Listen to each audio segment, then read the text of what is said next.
Happy Valentine's Day. Let's talk about players we love here on Fantasy Baseball Today in 5.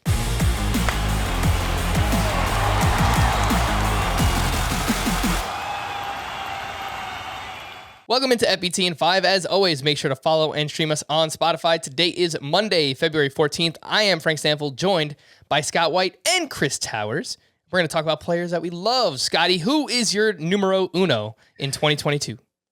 Numero uno for me is Charlie Morton. As much love as I have for Salvador Perez, Morton is the one that I'm most upset about if I don't draft him.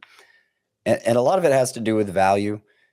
I think he deserves to go in round 4. I think that's what I'm expecting his performance to amount to. But you can get him in round 6 or even round 7.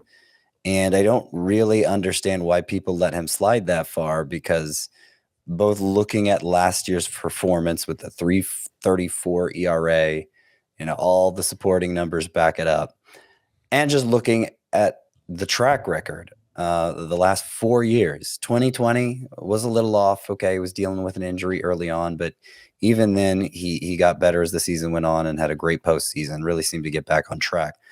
And that's really the only blemish on the record there in the last 4 years. Every year, ERA in the low 3s, K per 9, 10.5 or higher. It's taken on an ace workload 2 of those 3 years.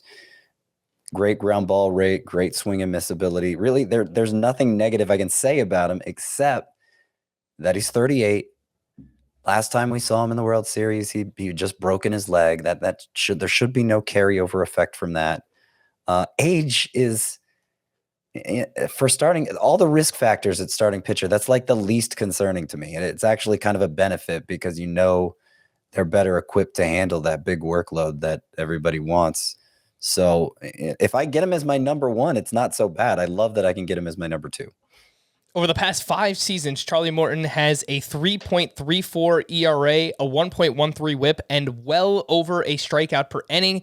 His price tag, the ADP, is 90 as the 28th starting pitcher off the board, and that is egregious. Chris, you are up, the player you love here in 2022.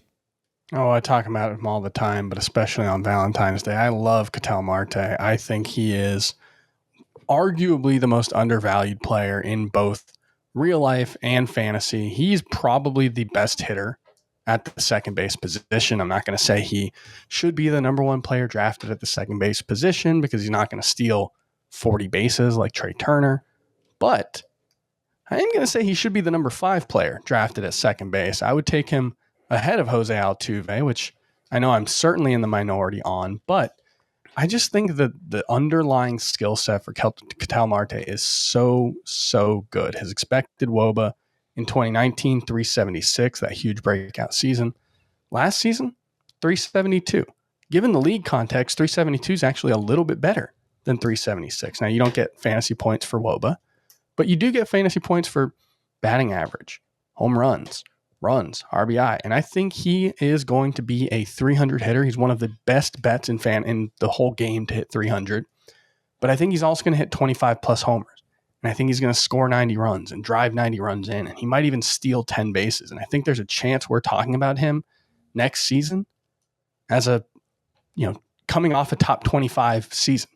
I think there's a chance he performs very similarly to someone like Bo Bichette, just obviously in a much worse lineup context. So he's going to score 20 fewer runs. That's not his fault. Maybe he gets traded midseason to a much better lineup, and all of a sudden we're talking about KETEL Marte hitting at the top of a great lineup in a better park as a top 25 player for 2021. So I love KETEL Marte. I cannot quit him. The other difference I'll mention is he's not going to run as much as someone like Bo Bichette, but man, really strong batting average, a little bit of pop. And I think there's a real chance that he gets traded, as you mentioned, Chris. That would definitely help the counting stats for one, KETEL Marte. The player I love this season, it's Shane McClanahan. And there's a lot of people who love Shane McClanahan this season, rightfully so. A 3.43 ERA last year, 1.27 whip, the whip a little bit high, well over a strikeout per inning. And the guy, you just watch him pitch, his stuff is absolutely filthy. High 90s in terms of the fastball. He throws 4 different pitches at least 8% of the time. Swinging strike rate near 15%. He was 8th best among starting pitchers with at least 120 innings pitched last season. He does allow a lot of hard contact, so it's something that he has to work on. But if there's any organization that can help figure out a pitcher, I would say, given this talent level, I trust the Tampa Bay Rays. And I do think that they need him to be their workhorse. Is he going to get much more than 150, 160 innings? Probably not. But you look at their rotation, and they need help. They need guys that can go deep into starts, and I think that they're going to rely on Shane McClanahan to do exactly that. The cost, a little bit high. The ADP is 100, but if you can get him as your SP3 in a deeper league or SP4 in a shallower league, I love it for Shane McClanahan this upcoming season. For more extensive fantasy baseball coverage, listen to the Fantasy Baseball Today podcast on Spotify, Apple Podcasts, Stitcher, your smart speakers, or anywhere else podcasts are found. And thanks for listening to Fantasy Baseball Today in 5. We'll be back again tomorrow morning. Bye-bye.